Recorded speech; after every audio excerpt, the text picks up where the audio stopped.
নারী জাগরণের অগ্রদূত রোকেয়া সাখাওয়াত হোসেনের ১৪২তম জন্ম ও ৯২তম মৃত্যুবার্ষিকী আজ।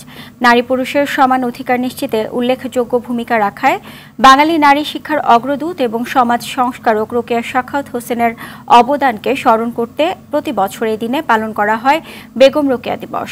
এ উপলক্ষে সকালে রংপুর বিশ্ববিদ্যালয়ের ফলকে পুষ্পমাল্য অর্পণ, র্যালি, আলোচনা সভা সহ নানা কর্মসূচি পালিত হয়। পরে রংপুর জেলার বিভিন্ন স্থানে নারী সংগঠন ও জেলা প্রশাসনের উদ্যোগে শোভাযাত্রা, আলোচনা সভা, পুরস্কার বিতরণ, জয়িতা সম্মাননা প্রদান সহ নানা কর্মসূচির আয়োজন করা হয়েছে।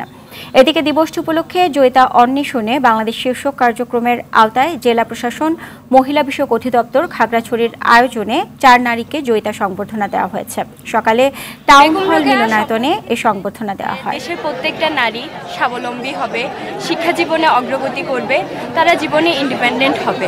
আসলে আমার মনে হয় অনেকটা ক্ষেত্রেই আমাদের দেশে এই জিনিসটি বাস্তবায়িত হয়েছে। বেগম রোকেয়ার মৃত্যুর এত বছর পরেও আসলে আমরা ওনাকে নিয়ে যে এত বড় একটা জায়গাতে এত বড় একটা প্ল্যাটফর্ম তৈরি করতে পেরেছি, এটাই তো আমাদের জন্য একটা বড় অ্যাচিভমেন্ট।